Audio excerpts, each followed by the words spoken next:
La Bible en un an, la 47e journée, le livre du Lévitique, chapitre 1, verset 1 au chapitre 3, verset 17, le livre des Psaumes, chapitre 35, verset 17 à 28, le livre des Proverbes, chapitre 6, verset 20 à 22, l'évangile de Matthieu, chapitre 9, verset 1 à 17.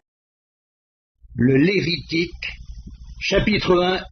L'Éternel appela Moïse. De la tente d'assignation, il lui parla et dit : Parle aux enfants d'Israël et dis-leur : lorsque quelqu'un d'entre vous fera une offrande à l'Éternel, il offrira du bétail, du gros ou du menu bétail. Si son offrande est un holocauste de gros bétail, il offrira un mâle sans défaut. Il l'offrira à l'entrée de la tente d'assignation, devant l'Éternel, pour obtenir sa faveur. Il posera sa main sur la tête de l'holocauste, qui sera agréé de l'Éternel, pour lui servir d'expiation. Il égorgera le veau devant l'Éternel, et les sacrificateurs, fils d'Aaron, offriront le sang et le répandront tout autour sur l'autel qui est à l'entrée de la tente d'assignation. Il dépouillera l'holocauste et le coupera par morceaux. Les fils du sacrificateur, Aaron, mettront du feu sur l'autel et arrangeront du bois sur le feu. Les sacrificateurs, fils d'Aaron, poseront les morceaux, la tête et la graisse sur le bois mis au feu sur l'autel. Il lavera avec de l'eau les entrailles et les jambes, et le sacrificateur brûlera le tout sur l'autel. C'est un holocauste, un sacrifice consumé par le feu, d'une agréable odeur à l'Éternel. Si son offrande est un holocauste de menu bétail, d'agneaux ou de chèvres, il offrira un mâle sans défaut. Il l'égorgera au côté septentrional de l'autel, devant l'Éternel. Et les sacrificateurs, fils d'Aaron, en répandront le sang sur l'autel tout autour. Il le coupera par morceaux, et le sacrificateur les posera avec la tête et la graisse sur le bois mis au feu sur l'autel. Il lavera avec de l'eau les entrailles et les jambes, et le sacrificateur sacrifiera le tout et le brûlera sur l'autel. C'est un holocauste, un sacrifice consumé par le feu, d'une agréable odeur à l'Éternel. Si son offrande à l'Éternel est un holocauste d'oiseaux, il offrira des tourterelles ou de jeunes pigeons. Le sacrificateur sacrifiera l'oiseau sur l'autel, il lui ouvrira la tête avec l'ongle et la brûlera sur l'autel. Et il exprimera le sang contre un côté de l'autel, il ôtera le jabot avec ses plumes et le jettera près de l'autel, vers l'orient, dans le lieu où l'on met les cendres. Il déchirera les ailes sans les détacher, et le sacrificateur brûlera l'oiseau sur l'autel et sur le bois mis au feu. C'est un holocauste, un sacrifice consumé par le feu, d'une agréable odeur à l'Éternel. Le Lévitique, chapitre 2. Les offrandes. Lorsque quelqu'un fera à l'Éternel une offrande en don, son offrande sera de fleurs de farine. Il versera de l'huile dessus et il y ajoutera de l'encens. Il la portera au sacrificateur, fils d'Aaron. Le sacrificateur prendra une poignée de cette fleur de farine, arrosée d'huile, avec tout l'encens, et il brûlera cela sur l'autel comme souvenir. C'est une offrande d'une agréable odeur à l'Éternel. Ce qui restera de l'offrande sera pour Aaron et pour ses fils. C'est une chose très sainte parmi les offrandes consumées par le feu devant l'Éternel. Si tu fais une offrande de ce qui est cuit au four, qu'on se serve de fleurs de farine et que ce soit des gâteaux sans levain, pétris à l'huile, et des galettes sans levain arrosées d'huile. Si ton offrande est un gâteau cuit à la poêle, il sera de fleurs de farine pétries à l'huile sans levain. Tu le rompras en morceaux et tu verseras de l'huile dessus. C'est une offrande. Si ton offrande est un gâteau cuit sur le grill, il sera fait de fleurs de farine pétries à l'huile. tu apporteras l'offrande qui sera faite à l'Éternel avec ces choses-là. Elle sera remise au sacrificateur qui la présentera sur l'autel. Le sacrificateur en prélèvera ce qui doit être offert comme souvenir et le brûlera sur l'autel. C'est une offrande d'une agréable odeur à l'Éternel. Ce qui restera de l'offrande sera pour Aaron et pour ses fils. C'est une chose très sainte parmi les offrandes consumées par le feu devant l'Éternel. Aucune des offrandes que vous présenterez à l'Éternel ne sera faite avec du levain, car vous ne brûlerez rien qui contienne du levain ou du miel parmi les offrandes consumées par le feu devant l'Éternel. Vous pourrez en offrir à l'Éternel comme offrande des prémices, mais il n'en sera point présenté sur l'autel comme offrande d'une agréable odeur. Tu mettras du sel sur toutes tes offrandes, tu ne laisseras point ton offrande manquer de sel, signe de l'alliance de ton Dieu. Sur toutes tes offrandes, tu mettras du sel. Si tu fais à l'Éternel une offrande des prémices, tu présenteras des épis nouveaux, rôtis au feu et broyés, comme offrande de tes prémices. Tu verseras de l'huile dessus et tu y ajouteras de l'encens. C'est une offrande. Le sacrificateur brûlera comme souvenir une portion des épis broyés et de l'huile avec tout l'encens. C'est une offrande consumée par le feu devant l'Éternel. Le Lévitique, chapitre 3. Les sacrifices d'action de grâce. Lorsque quelqu'un offrira à l'Éternel un sacrifice d'action de grâce, s'il offre du gros bétail, mâle ou femelle, il l'offrira sans défaut devant l'Éternel. Il posera sa main à la tête de la victime, qu'il égorgera à l'entrée de la tente d'assignation. Et les sacrificateurs, fils d'Aaron, répandront le sang sur l'autel tout autour. De ce sacrifice d'action de grâce, il offrira en sacrifice consumé par le feu devant l'Éternel la graisse qui couvre les entrailles et toute celle qui est attachée,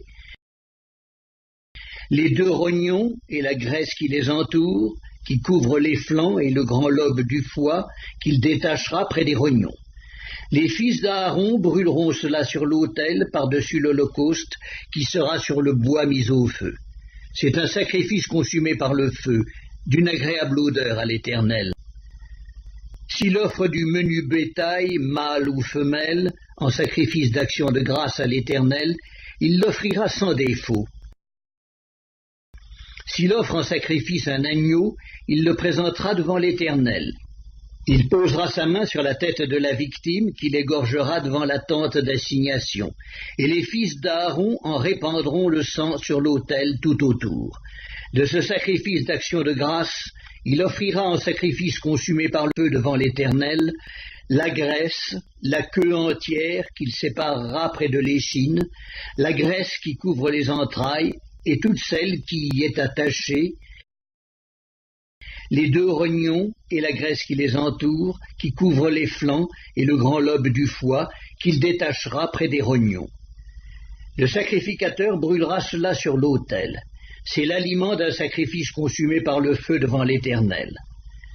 Si son offrande est une chèvre, il la présentera devant l'Éternel. Il posera sa main sur la tête de la victime, qu'il égorgera devant la tente d'assignation.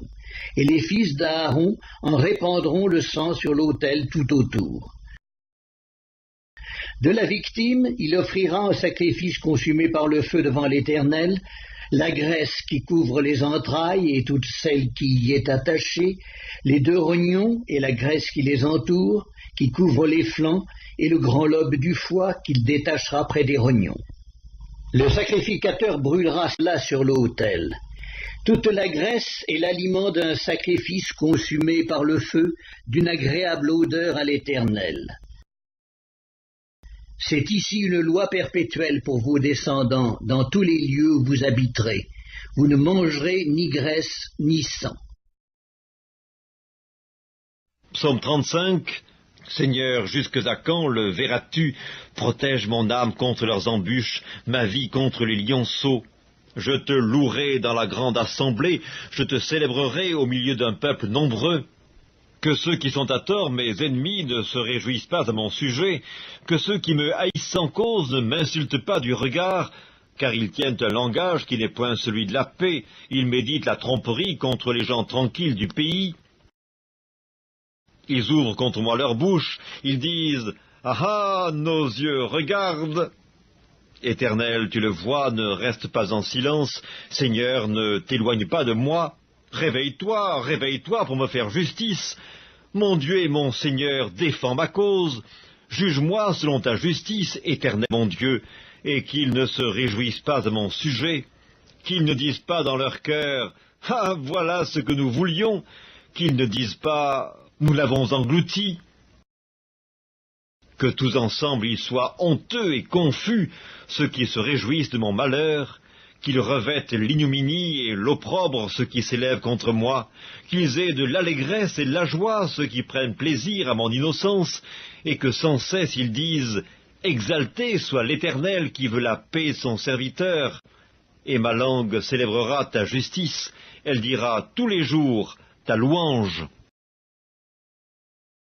Livre des Proverbes, chapitre 6. Mon fils, garde les préceptes de ton père et ne rejette pas l'enseignement de ta mère. Lis-les constamment sur ton cœur, attache-les à ton cou. Ils te dirigeront dans ta marche, ils te garderont sur ta couche, ils te parleront à ton réveil. Matthieu, chapitre 9. Jésus étant monté dans une barque, traversa la mer et alla dans sa ville. Et voici, on lui amena un paralytique couché sur un lit.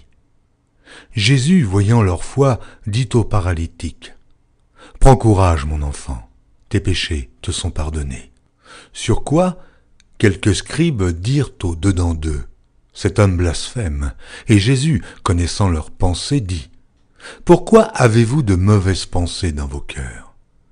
Car lequel est le plus aisé de dire, « Tes péchés sont pardonnés » ou de dire, « Lève-toi et marche ».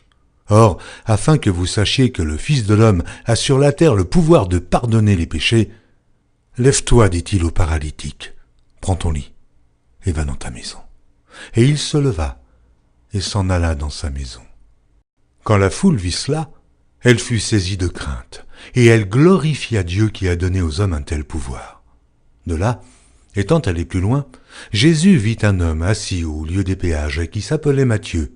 Il lui dit, « Suis-moi. » Cet homme se leva et le suivit. Comme Jésus était à table dans la maison, voici, beaucoup de publicains et de gens de mauvaise vie vinrent se mettre à table avec lui et avec ses disciples. Les pharisiens virent cela, et ils dirent à ses disciples, « Pourquoi votre maître mange-t-il avec les publicains et les gens de mauvaise vie ?» Ce que Jésus ayant entendu, il dit, « Ce ne sont pas ceux qui se portent bien qui ont besoin de médecins, mais les malades. Allez, et apprenez ce que signifie « Je prends plaisir à la miséricorde et non au sacrifice, car je ne suis pas venu appeler des justes, mais des pécheurs. » Alors les disciples de Jean vinrent auprès de Jésus et dirent, « Pourquoi nous et les pharisiens jeûnons-nous, tandis que tes disciples ne jeûnent point ?» Jésus leur répondit, « Les amis de l'époux peuvent-ils s'affliger pendant que l'époux est avec eux? Les jours viendront où l'époux leur sera enlevé, et alors ils jeûneront. Personne ne met une pièce de drap neuf à un vieil habit, car elle emporterait une partie de l'habit, et la déchirure serait pire. On ne met pas non plus du vin nouveau dans de vieilles outres, autrement les outres se rompent, et le vin se répand, et les outres sont perdues. Mais on met le vin nouveau dans des outres neuves, et le vin et les outres se conservent.